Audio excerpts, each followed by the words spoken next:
Hello everyone, আমি advocate রবি Kamal loss panel চ্যানেলে অনেক অনেক স্বাগতম। আজকে শেয়ার করবো নতুন একটা ইন্টারেস্টিং লিগাল টিপস।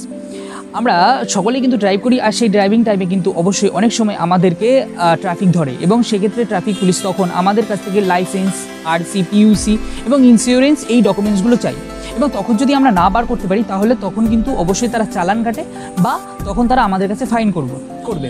তো সেক্ষেত্রে আমরা ফাইন দেবো কি দেবো না, সেক্ষেত্রে অবশ্যই আপনারা ফাইন দেবেন না সেই সময়, কারণ মোটর ভেহিকলস অ্যাক্ট 139 সেকশন বলছে যে উইদিন 15 ডেজের মধ্যে অবশ্যই যে আপনার নিকটবর্তী যে ট্রাফিক সার্জেন্ট রয়েছে বা নিকটবর্তী যে আরটিও অফিসার রয়েছে সেই অফিসারের কাছে আপনারা ওই চালানটি নিয়ে যাবেন, এবং মানে যে চালানটি কাটা হয়েছে সেই চালানটি অবশ্যই নিয়ে যাবেন এবং নিয়ে গিয়ে চালানটি ক্যান্সেল করাবেন, এবং সেই রাইট কিন্তু অবশ্যই রয়েছে। আর এরকমই কিছু ইন্টারেস্টিং লিগাল টিপস জানতে অবশ্যই আমার চ্যানেলটিকে ফলো করবেন ইনস্টাগ্রাম এবং ইউটিউবে, আর আমার চ্যানেলটিকে অবশ্যই সাবস্ক্রাইব করে দেবেন, পাশে থাকা বেল আইকনটি অন করে দেবেন পরবর্তী ভিডিওগুলো খুব সহজে আপনার ফোনের নোটিফিকেশনে পাওয়ার জন্য।